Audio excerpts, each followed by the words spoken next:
Hey gang, my name is Swaz. Welcome to this evening. If you've just heard Siri in the background, recording in progress. Even Siri has joined the call. Welcome to My Life, My Says quarantine question time. We are back for another really good event. And this is one of my favorite parts of the night because I just see the numbers shoot up and up and up and up and up. So we have missed you. It's been so good to host another evening. This is quarantine question time, a brand new digital space for young people to receive expert advice and join the conversation. Tonight, we're talking all things voter registration for young people, by young people, with a stellar lineup of some special guests. So if you've just locked in, welcome to tonight. I'm going to give us another 30 seconds or so. You know the drill. Grab your snacks, grab your drinks, get your energy up. The conversation is going to be big. Use the chat function, hit us up on the socials at My Life, My Say. It's so good to have you tonight. Hey guys, my name is Swazi and welcome to tonight. Welcome to My Life, My Say's quarantine question time, a brand new platform, a digital space for young people to see other young people engage in political conversations. And I'll be honest, I'm the guinea pig in this. I don't come from a political background. I'm still learning, which is why we've got so many special guests joining us this evening. But quarantine question time is hosted by My Life, My Say. It's a digital space for young people to receive expert advice on the issues and the things that we as young people absolutely care about and have a lot of vim, have a lot of words to add to the conversation as well. So it is so good to have you. I'm going to kick things off. But before I say any more about tonight's event, I would like to invite the amazing Alicia from My Life, My Say to say a few words about tonight. This is where Zoom puts me on, on blast. Hi, hey, can you see and hear me?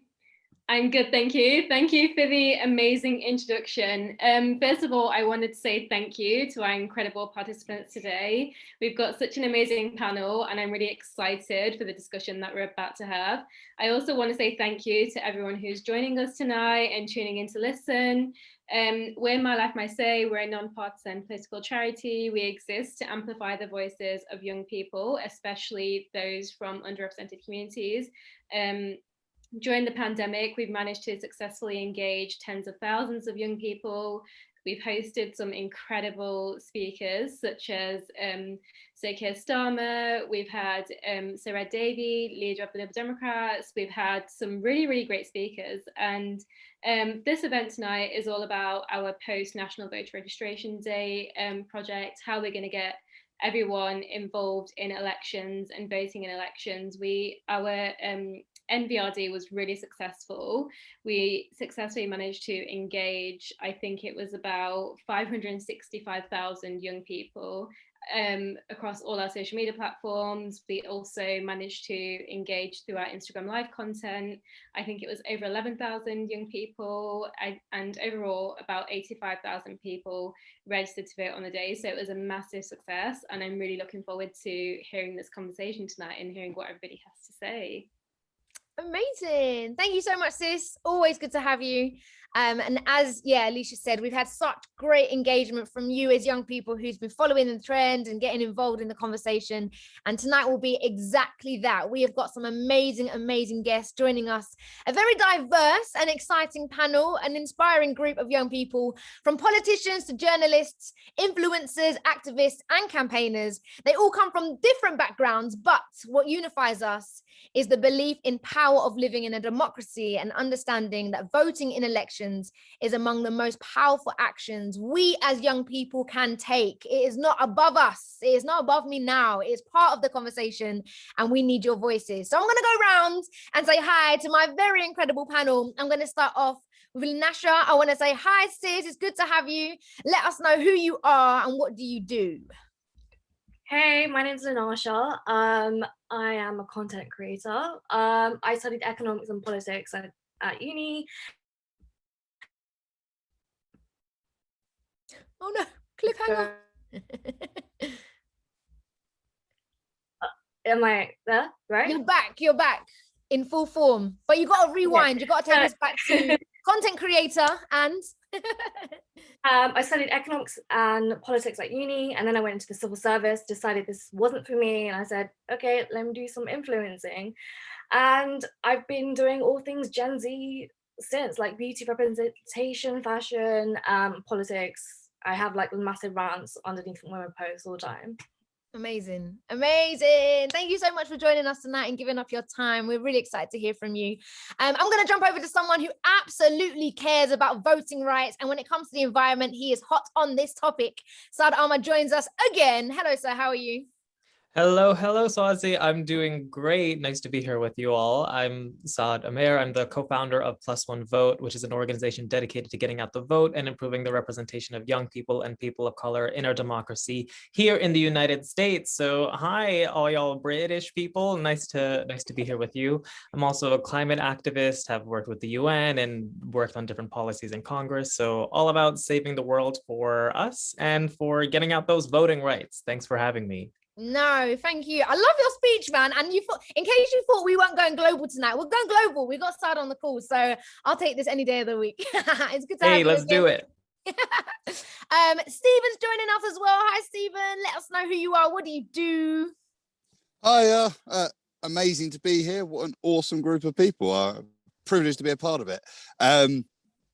I'm actually a trustee of My Life, My Say, and I've been around, I think, pretty much since the beginning. I also have been a councillor for 10 years in Essex, elected when I was 18 years old. I work in public affairs, mainly around climate change and the environment at the moment. Amazing. And great to be a part of this. No, yeah, and yeah, experience, team, family. We're really, really excited to have you this evening. Thanks for joining us. We've got Furkan as well, and no stranger to awards as well. So it's so good to have you. Yeah, when you don't sleep, what are you doing? What are you not doing? Should be the question, maybe. Good question. I became a dad recently, so that's keeping me busy. But I'm. Congratulations. Thank you so much. I'm Furkan Naeem. I'm a community organizer with Citizens UK, which is the home of community organizing here in the UK. And I founded Greater Manchester Citizens about 5 years ago. I've probably got a background in campaigns and activism and politics and political engagement and caring about BAME representation. I previously worked for Friends of the Earth. I worked on the Stronger In campaign in the European referendum and worked for a few charities. And because I'm here speaking live from Manchester, I was so devastated after we lost the Euros, but I've just come back from the wonderful sort of like community spirit where Marcus Rashford's morale is. And it's just wonderful to see our communities all coming together and standing up for love and solidarity over racism and hatred. So yeah, my spirits have been uplifted today. We need that. I love the positive vibe. Let's go, man. That's really, really, yeah, just adding to the conversation. Thank you again for your time. We've also got Nicola in the house. Hi, Nicola. How are you? Hey, I'm good, but I'm not going to be able to follow that. That was amazing. So I come from a different perspective. I was a journalist for 10 years in newsrooms like Sky, ITV, etc. You know, especially when Brexit was happening, general election, you're seeing in real time what young people's votes are doing or not doing if they're not voting. I now currently work at Twitter in the, working on trends, etc. But again, it's really interesting to see engagement from a real life media perspective and now from a technological perspective. So yeah, that's my blurb. No, yeah, just we need all of those gems, you know what I mean? And the experience is definitely gonna be adding to the conversation. I've also got Kat Smith, who is having small Zoom issues to connect, but she's coming, Labour Member of Parliament. So Kat is on the way. And then the panel is semi-complete because also we've got you guys who are joining us tonight and you make up a massive part of tonight's conversation. And so I thought before we kick things off, let me walk you through some of the ground rules so that all of us can be heard and involved as much as possible. You'll see at the bottom of your screen, we all should be Zoom kings and queens now, but at the bottom of your screen there's a few functions, one of them being raise your hand. So throughout the event you have the opportunity to make your own comments or ask questions to panelists, and in order to conduct this in a fair way and to allow everyone the opportunity to be heard, just indicate by clicking the raise your hand function and we'll call you up so your voice can be heard. If you prefer not to speak, that's absolutely fine. We can also be using the Q&A function to type in your question, your comments. I'll read them out, shoot them over to whoever it is the panelist is aimed to, and we can hear your voice through that way as well. And then also live polling, which is very exciting. We're going to be practicing democracy in action by giving you the opportunity to vote throughout the event. So there's going to be a pop-up very soon, and then you guys will need to vote. So I believe, hey, there we go. here is one I prepared earlier. As you should see on your screens, a poll has popped up that will require you to vote. So the question is, what are the barriers that stop young people from participating in democracy and vote? Some of the options that you have are lack of representation, distrust in politicians / political institutions, lack of political education, hopelessness in change making, social and cultural traditions, or all of the above, which may be a popular answer. So please vote. I'm going to go through to some of our panelists now. Yes, and can I just retweet what Saad is saying in the chat? If you don't vote, it's also part of the problem, because also that is a non-counted vote, which means it could sway to something that perhaps you wouldn't have voted for. So definitely vote. Let me come first to Stephen, a trustee here at My Life My Say. What do you think is going to be one of the popular answers when it comes down to this poll?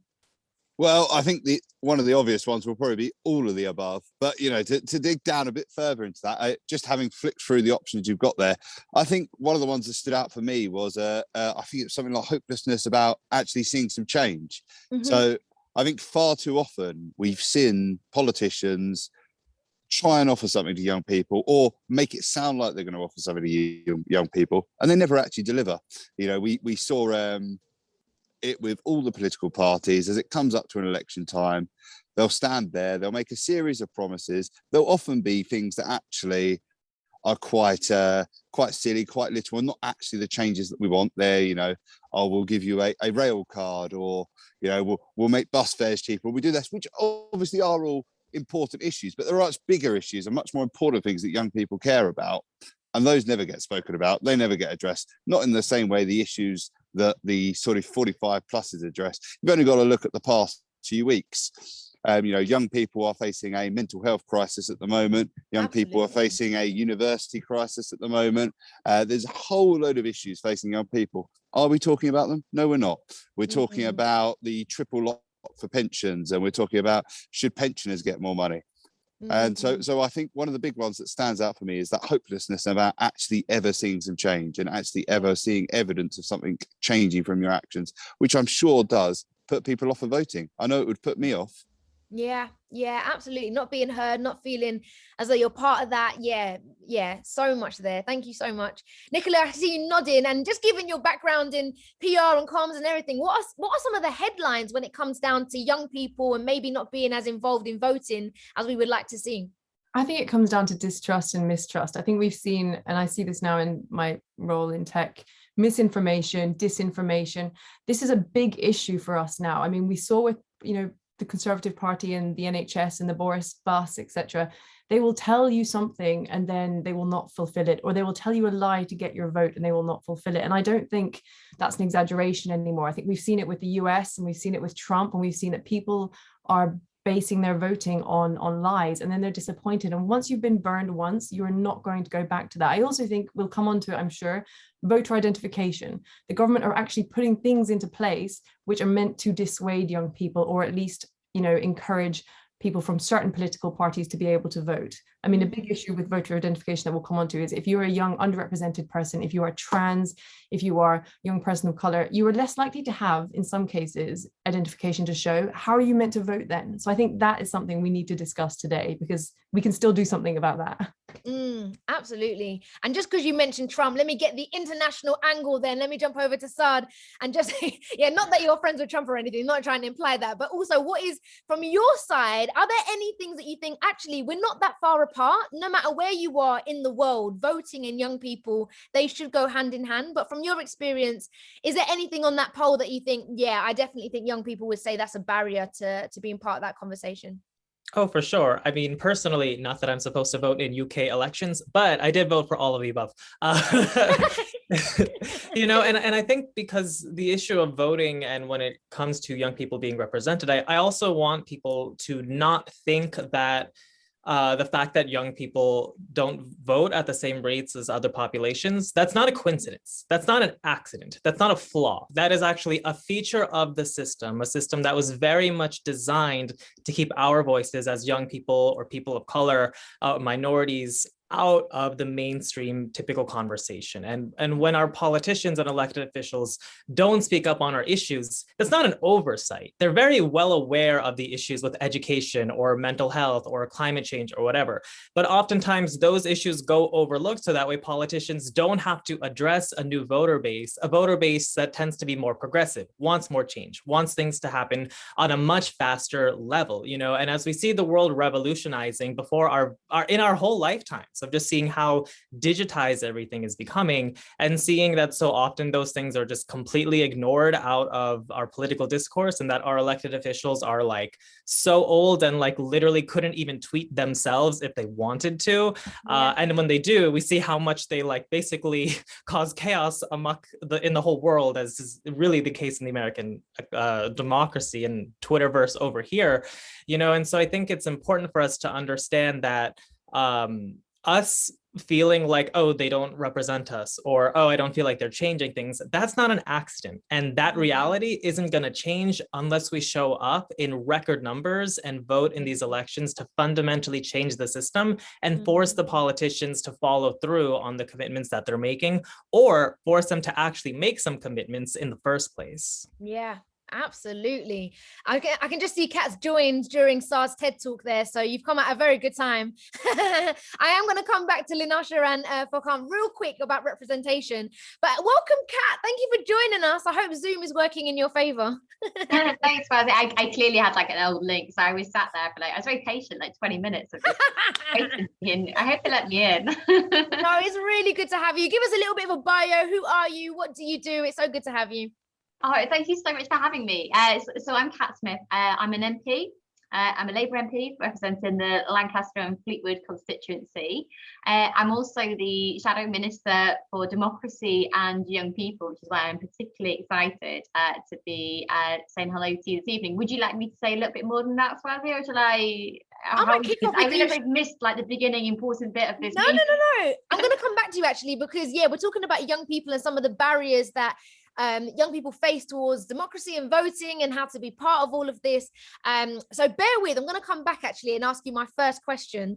I just wanted to come back because one of the answers that someone could vote for the reasons for the lack of young people a part of this conversation is lack of representation. And I know that, Furkan, you were really hot on BAME and diversity and making sure all voices and all people are represented within the political sphere. So do you think that's going to be a top answer that young people say is definitely a barrier?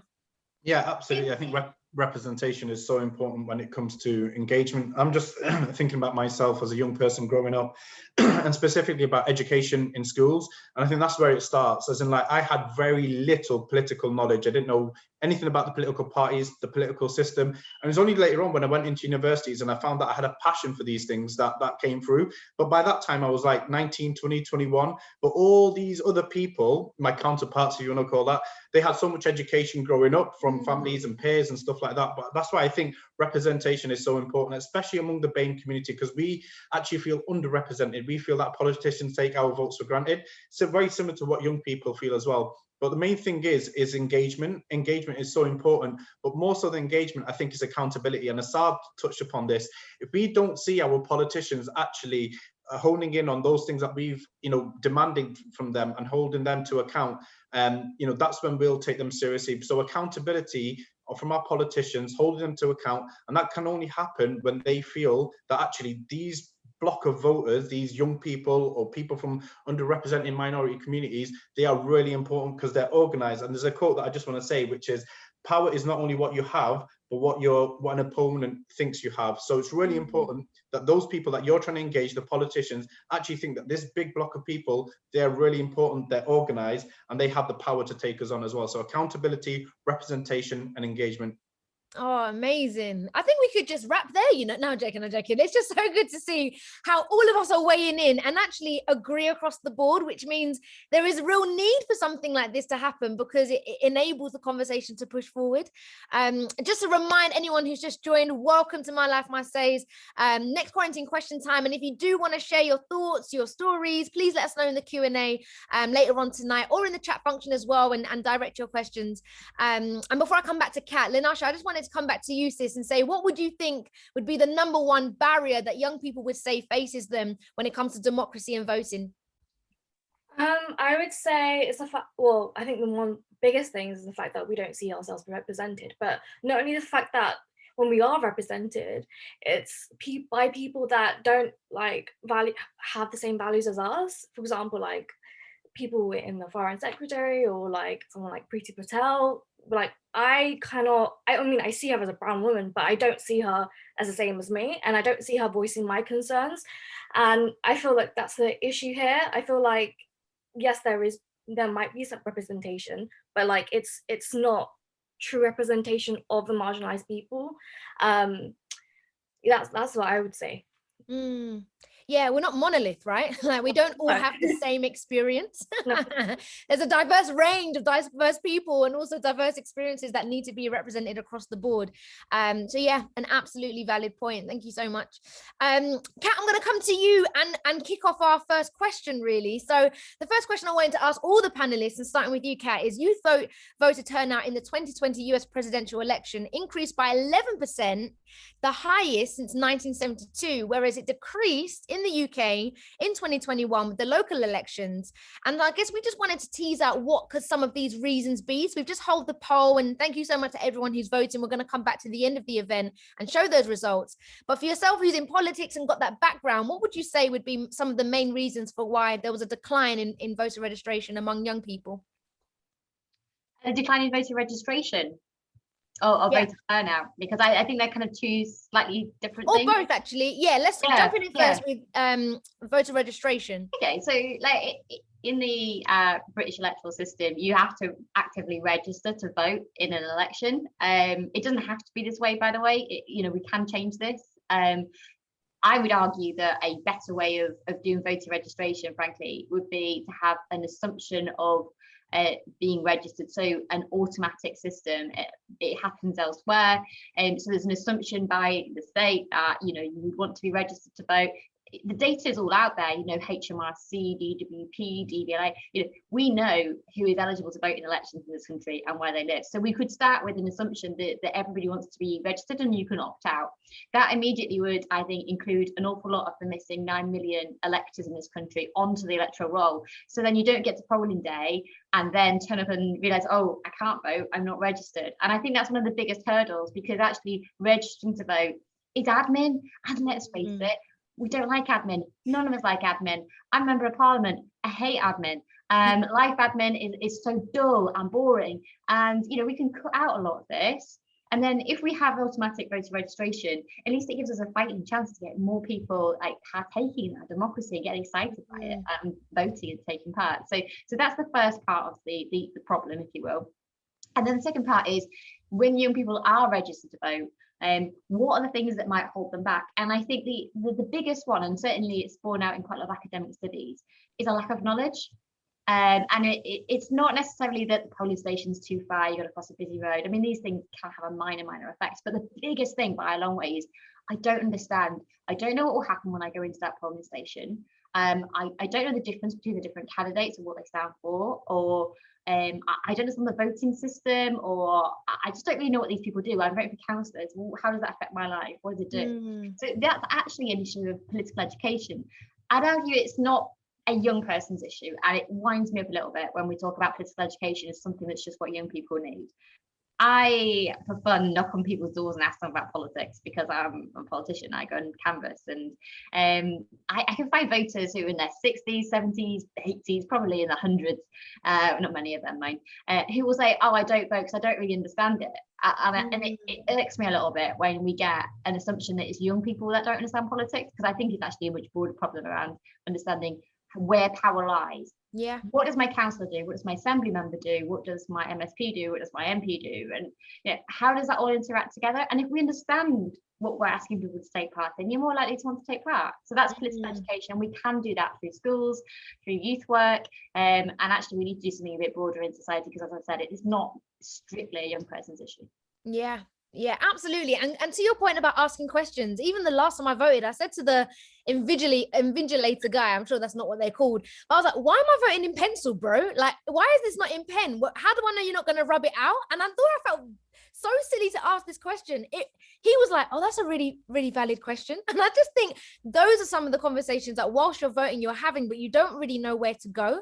And so Furqan, I just want to bring you back in, because I know you were talking about education and not being politically equipped within school. So how much difference would that make if some of this entered into the curriculum? Absolutely, I think it would have made a massive difference for me if you engage with young people at their earliest stage in life, growing up in high school, especially. And I think education is so important because that's that's the stage in your life where you're forming your ideas, you're getting to know what's happening in the real world.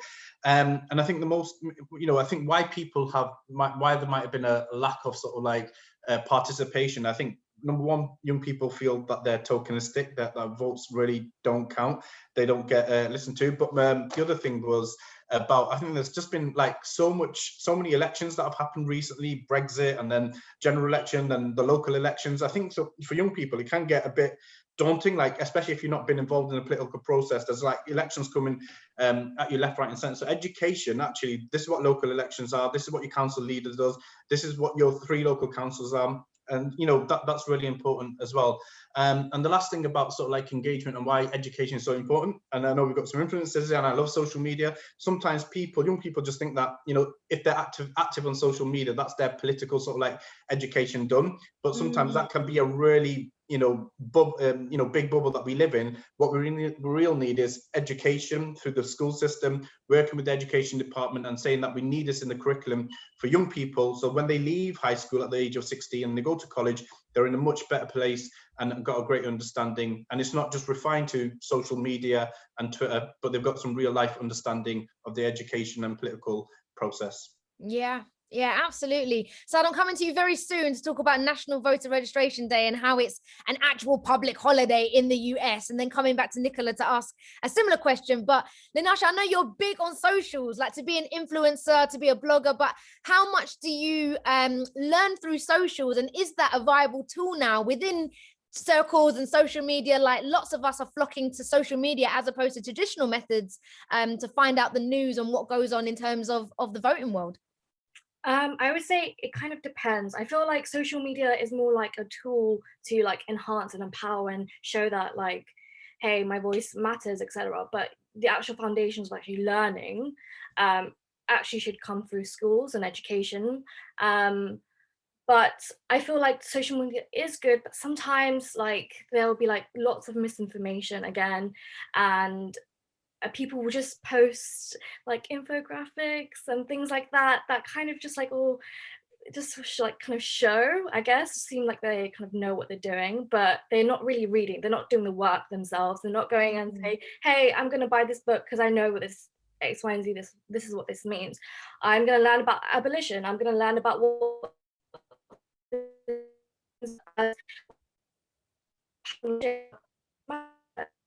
and understand what's going on, how these people feel and what these protesters are saying, and actually understand what they're going through. I feel like it's hard because I feel like there is definitely some people very sincere and saying, hey, I'm doing the work, but some people it's just for show, and that is troubling. But I think with young people, if we have this kind of basis of education, but also I also want to point out and say that the education system is trying to get them into politics, and especially like there's already a limitation because now we can't have anything to learn about like Marxism and like radical theories. It's gone.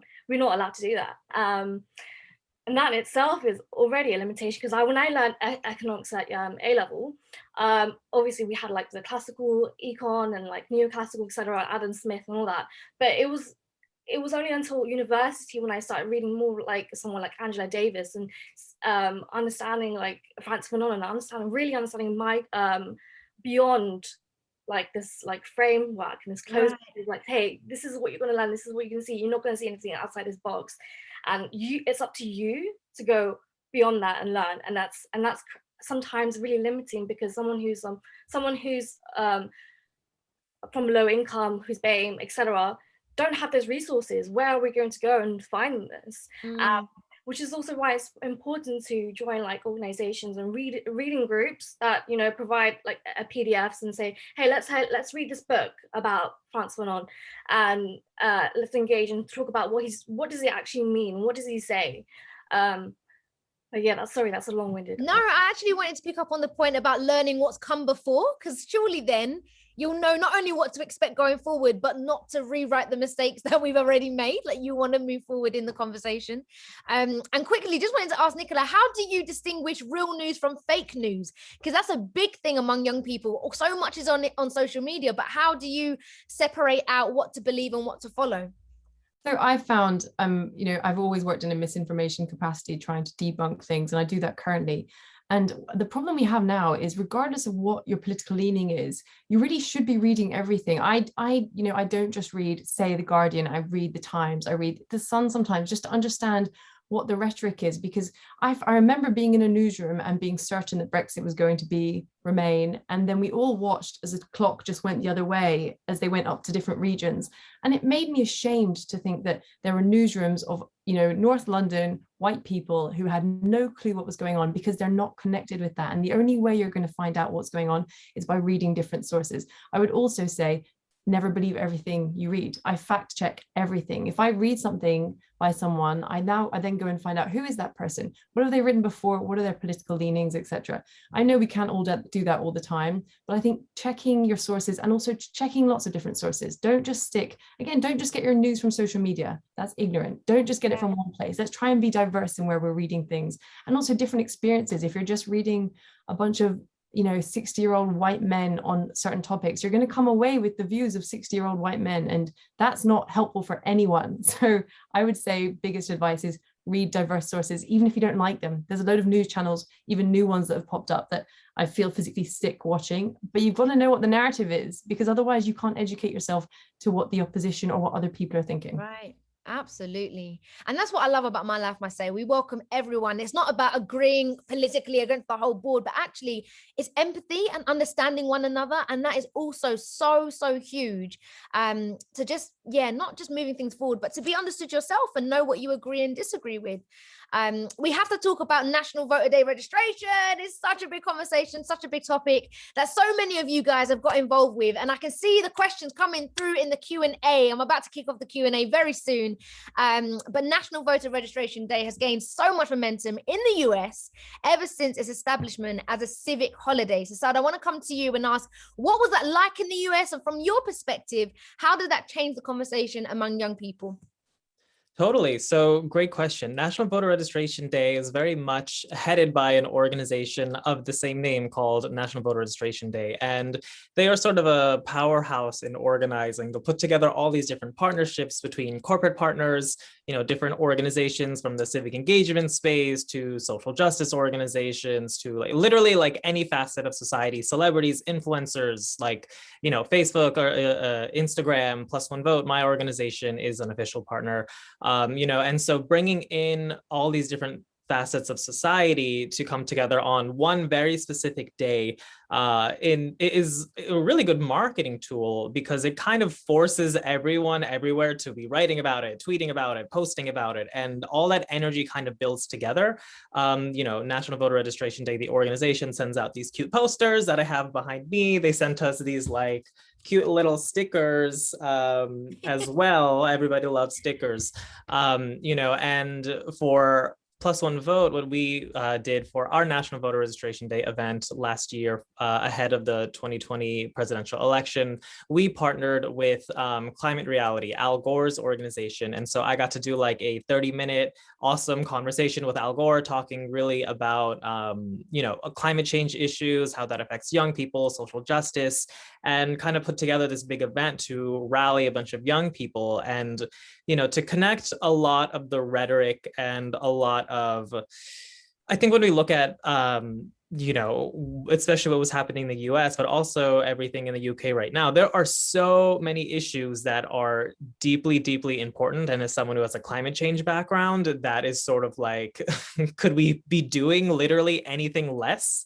as a society to address climate change, you know? And so really digging into that issue, which, you know, in the last few years has become such a global phenomenon. Climate activism is something that we've all heard about on the cover of Time magazine or Vogue or whatever, you know, and connecting that and understanding how those crucial issues are tied to our power in voting, and then kind of taking a step further and connecting that voting to all these different aspects of society, of, you know, having all these major politicians or celebrities or whatever all coming together, I think is where so much of that power comes from. And I really think that for the UK, really organizing around very specific days can make such a powerful impact, you know, and looking at the United States, where in our election system, it's kind of, it's messy.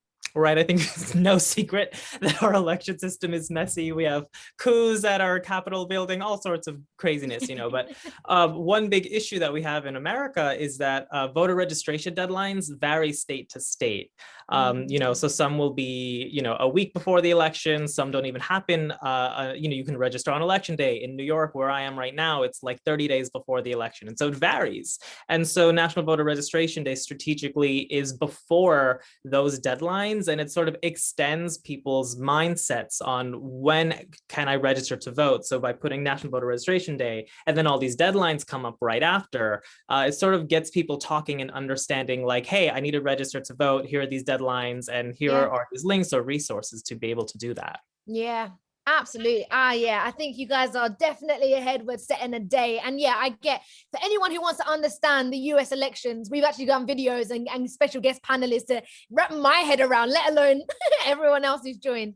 So you can head over to the socials and find all of that. Kat, I want to come to you quickly about voter ID registration. But before I do, I just wanted to bring in Stephen and ask you, what do you think about the UK and setting a date for National Voter Registration Day? Surely that would be a huge step forward for seeing more increased turnout and getting young people, or just not even young people, but more people engaged. Is that something that should be on the agenda? I think it's so important.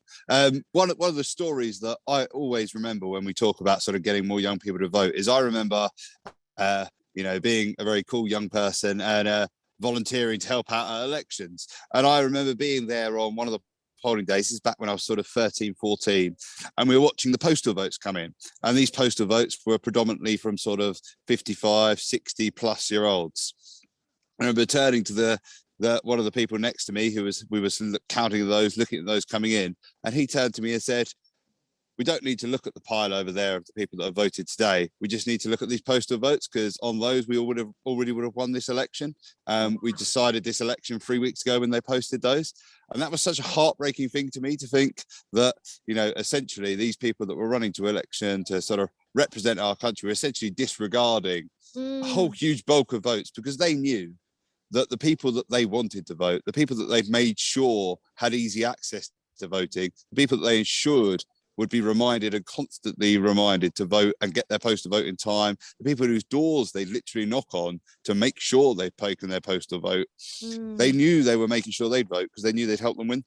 And so for me, I think a National Voter Registration Day, something that's for everyone, for all age groups, but obviously particularly pushed at young people, pushed at groups that don't normally vote, groups that aren't normally encouraged to vote, and the groups that political parties aren't targeting deliberately to get to vote because they know they're going to vote for them. I think it's so important. Yeah, absolutely. And just some of the guys weighing in on the comments. Sophie says, yes, I agree. I think it should be done automatically. Had other people, someone anonymous has said, yeah, this should be done so that it's easier for young people to be in the know, and something that's a go-to action that, doesn't take any time to do. Kat, I just wanted to bring you in and ask you to give us a one-on-one around voter ID registration law. There's a lot of controversy about it. Where does that controversy spark from, and how does it work? If someone isn't too sure, what are the one-on-one basics when it comes to those laws? So the law as it currently stands is that if you're going to be voting in person, so i.e. you've not got a postal vote, so most people will vote by going to their polling station, which is on their poll card, and you go in and there's a poll clerk who's usually sat behind a little table in your church hall or wherever it is that's a school hall, whatever like your polling station is. And they will ask you for your name and the first line of your address. They'll cross you off the list, hand you your ballot papers, you go and vote, you drop them in the box and off you pop. And it's usually over in about a couple of minutes. And I certainly, first time I voted, found it quite anticlimax. So I was like, oh, is that it? I feel like there should be like fireworks and like, it's amazing. I just voted. And it's not like that at all. It's a study pencil and it's a school hall that you used to sit in assemblies. But yeah, so it's the government are proposing a new piece of legislation called the Elections Bill. It's just been published, so it hasn't begun its journey through Parliament yet, so it's not law yet.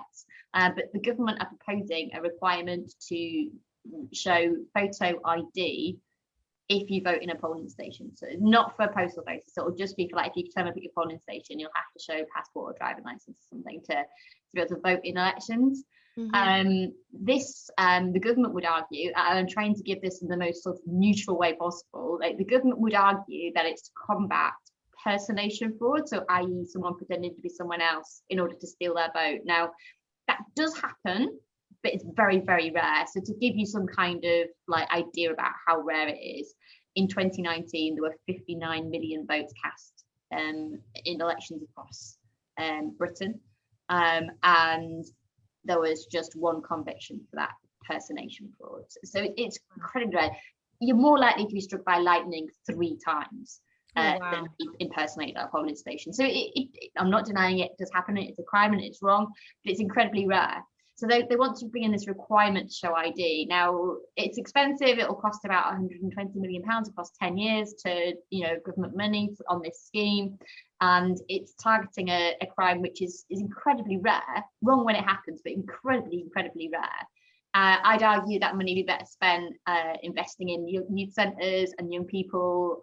You might argue it'd be better spent on education spending or 9,000 more police officers. There are so many things that would be arguably more important than this scheme, which will then lock people out of democracy, because we know that younger people are less likely to have a driving license. You're less likely to drive actually if you're younger, and I think that that's actually, from a climate change point of view, a promising sign. Young people are more likely to live in urban environments and cities, like where public transport is better, and are less likely to drive for those reasons. Passports are expensive. There's so many reasons why this locks disabled people and minority groups and gypsy Roma traveller groups and young people, and actually older people as well are going to be struggling. So if you've got like your nan who's in a care home and she has never driven and her passport expired 20 years ago and she's lost it, how does she have photo ID as well? So it's kind of affects everyone, but disproportionately will, I think, hit younger people. So I'm very, as you can probably tell, quite opposed to this change. It's something that I'll be challenging in the House of Commons and speaking against and trying to amend the legislation. It's a tactic we've seen from the US. Actually, it's used quite a lot in Republican states to drive down Hispanic votes in order to benefit the Republicans. So it's straight out of the Donald Trump playbook of voter suppression. So I'm vehemently against it, and I think we should actually be making sure our democracy is accessible. People can understand it for education. There's automatic enrollment, and it's just ridiculous. It just feels like the government are putting up barriers to taking part in democracy, when we should be like welcoming people in and encouraging them to take part. Yeah, absolutely. Thank you so much. And my question on the back of that, but actually someone's asked it in the Q&A, so I'm just going to open it up to the panel. But when those decisions are being made and those things are happening, as a young person, you can also feel excluded from that. You see what's wrong and you want to shout and make a lot of noise, but you don't know where to direct that noise. And so I'm just going to come to Nicola to ask that question. What can young people do so that they have their say? And especially when you know that something doesn't sit right, where do you go? I think the reality is the first thing you need to do is put pressure on your local MP. I mean, that is the only way. Your local MP works for you regardless of what's going on. You really need to put pressure on them. And also on the point of voter identification, I know Kat has to be quite balanced about this, but I won't be. Those laws are designed to suppress votes among groups that traditionally vote against the Tories. That is all it comes down to. So it's super convenient to ask a Tory base to come in with their identification, which is easier for them to access because you're then guaranteeing yourself some votes. And I think that's a really important element of this. You cannot trust the things that the government, regardless if it's Labour, Lib Dems, Conservatives, all of them, you cannot always trust that what they're doing is for you. Most of the time, and well, no, I won't say most, some of the time it's to ensure a better situation for them, much like the whole voting process in the UK anyway. I mean, it's very geared towards certain parties.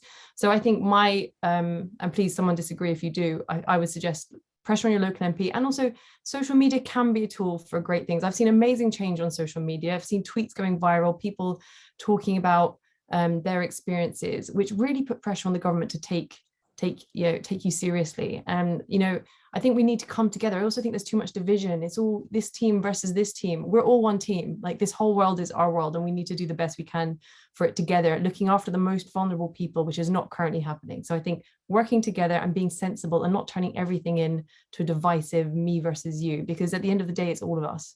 Yeah, thank you so much, Nicola. Thank you.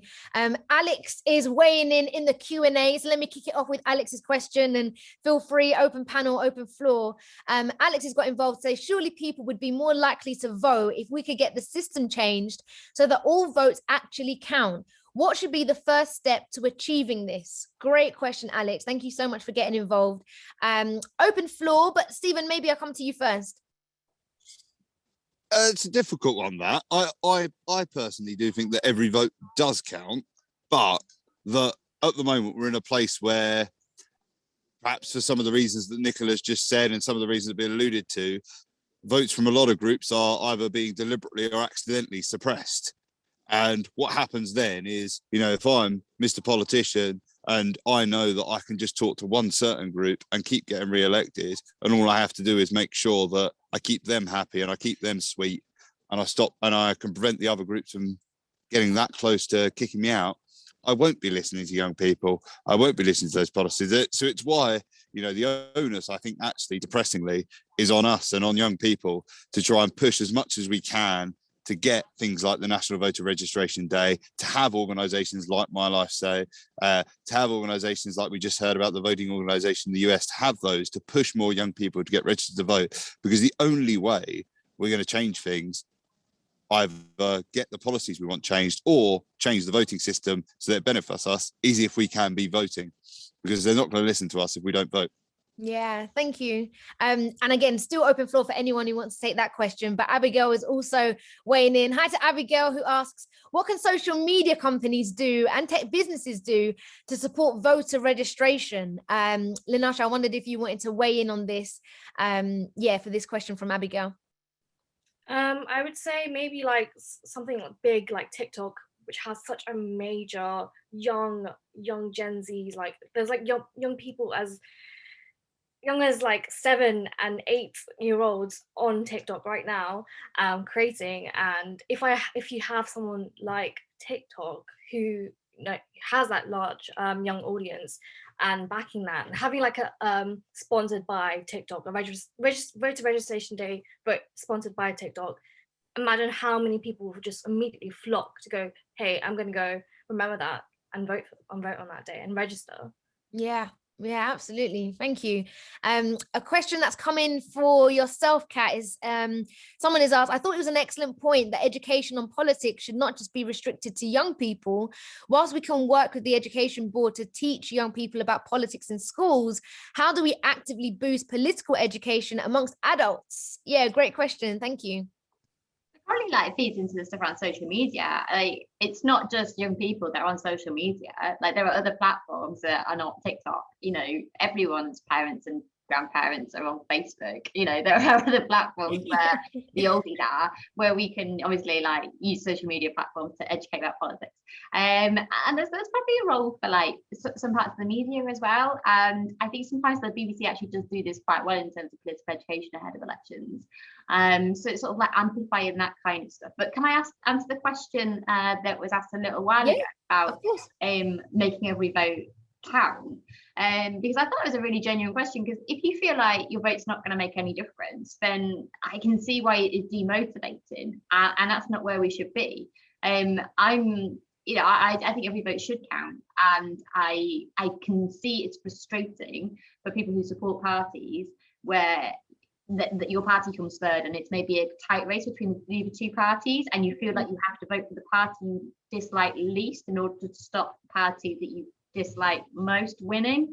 I'm trying to do this without using an example, but so my constituency is a Labour Tory marginal. If you are naturally a Liberal Democrat and you live in my constituency, quite often people will say, oh, well, I'm voting for you, Kat, I'm not Labour, but I don't want the Tories to get in. And it's great, I'm getting a vote, but actually it's not right, is it? It's just not right. And I don't think that the first past the post electoral system is really fit for 2021.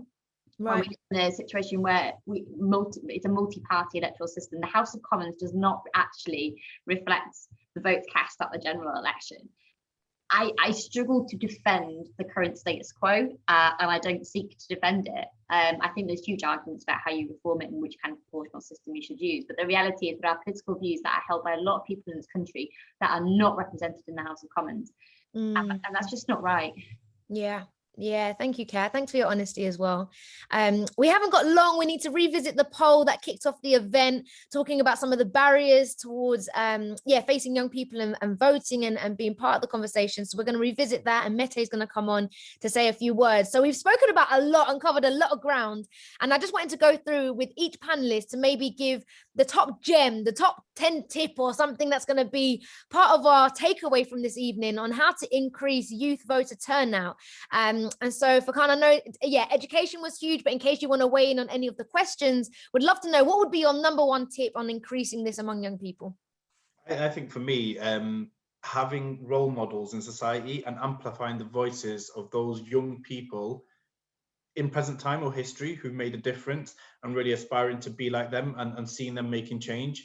And I think that's where we can galvanize and empower and mobilize people. And just take the story that we did with some women in Manchester, but specifically with some young women in 2018. We held a big listening campaign trying to find out what people wanted to work on, what campaigns and issues. And 2018 was, in Manchester, 100 years since the women won the right to vote. And Manchester was a suffragette city, where Emmeline Pankhurst was obviously, who was born and raised in Moss Side in Manchester. And it was the young women who said, we want to do something that encapsulates sort of like her legacy. And they decided to run a campaign to make misogyny a hate crime. It took a good couple of years to do, but we're in a place now where we pushed on government to make that change. But that only happened because we shared the stories of Emmeline Pankhurst. We shared the stories of those historic women who made so much difference. And it was the young women who came forward and decided to make a change and make a stand. And now there were so many young women involved in that campaign who were never politicized, because they won on that campaign, because they engaged and politicians engaged and listened, and they took action, which was the most important thing. Now they've been so politicized, they're trying to educate other people and spreading that message across. But that is something that will never leave them, that message that actually I got involved. I didn't know much about politics. I made a change, I made a difference, but now I'm permanently engaged in the political process, and I'm going to spread the message and get my friends and peers involved as well. So sharing stories of role models who made a difference, especially young people, and highlighting them and championing them, so we've got young people, I've got people to look up to and aspire, and I think that can make a huge difference. So having young role models present and in history that we can showcase to everyone. Yeah, I'm looking forward to this. Yeah, absolutely. And you never know what difference you can make. So if you're missing from the whole narrative, we need your story. We need you to get involved. Thank you so much. Lunasha, I'm going to come to you next. I know that, your background and everything is so valuable, sis. So what would you say would be your top gem, your top tip on increasing voters turnout? One is not to have voter IDs, because I know so many people that actually have no forms of like IDs, like they don't have passports or like driving license, like, and it's so costly to use. That's one of the big things, and especially within like the traveller community or like the Black community and the brown community, there's a lot of people that don't have that accessibility of like having a form of like voter ID, but also having like the education and understanding that what their vote actually means, and understanding that, hey, there is someone that represents us and actually cares about us. I think that is probably the strongest for me. Yeah, and perfect. Perfect. Thank you. Saad, let me come over to you. Give us the gem, your number one gem on what we can do to increase this. Yeah, absolutely. And, and I think everyone's given really insightful answers to this question. And, I think when we look at these forces of voter suppression, someone just asked a question in the comments, about what do we do about voter IDs, or about, people trying to prevent other people from voting and all this stuff. That stuff is real. And to be honest, that stuff is going to happen, and it's going to continue to happen. Across the US, there are literally hundreds of bills to suppress votes in virtually every single state right now, right? And I think what we really have to do is organize right now ourselves. My organization, Plus One Vote, the reason we're called Plus One Vote is it's all about bringing a plus one. Who is the one person that you, literally you, are going to bring with you to the polls, that you are going to make sure is registered to vote today? That onus is on us to take that power and to engage our community. And when we think about why aren't young people involved? Why aren't they doing all this stuff? We can't expect all the old people to just come up out of nowhere and just fix it. It's going to take so much mobilizing on our own behalfs, and to explain to people, why is this relevant to you?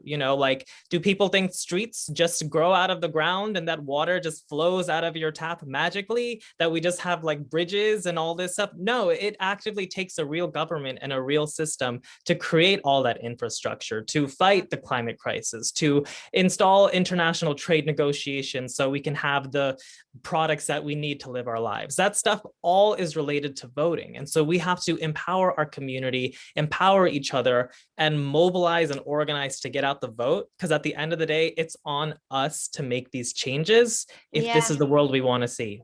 Amazing. Get your plus one on the guest list. Tell your friend to come through. Make sure you get it involved. Thank you so much, Saad. I got to rattle through my last three guests before Messe jumps on. So Nicola, let me come to you. What would you add, sis? Yeah, I'll be quick. I think the thing for me is educate yourself. Don't trust any sources. Don't believe the things you're told. Everything they're doing will affect you and impact you for the rest of your life. I also think they don't fear us. We watched Priti Patel condone the police behavior at the Sarah Everard vigil as they arrested and dragged women out on the ground.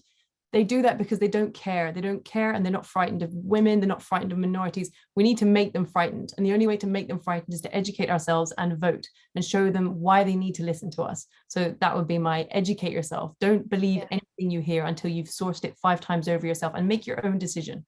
Yeah. And I really just want to add to what you said earlier about reading other sources you wouldn't necessarily as a go-to option. I thought that was really, really valuable as well. So yeah, thank you. Stephen, what about yourself? I think my biggest one, I'll be really quick, is actually register to vote, actually vote, and don't, as Kat said, she said something brilliant tonight, which, very unique for an MP to be as honest and say, don't necessarily vote for me. But that's the big thing. Don't vote tactically just because you think it's the best thing to do. Vote for what you really care about and vote for what you really believe in. Because if you don't do that, you'll never have an impact. You'll never push people to change things. So stop voting tactically, vote for what you care about. Thank you, Stephen. Thank you so much. And last but not least, Kat, what would you add? I'll be really quick because I know you're tight on time. If you don't do politics, politics will do you. That's the absolute starting point. We need to start getting young people voting because, quite frankly, politics is doing your generation right now.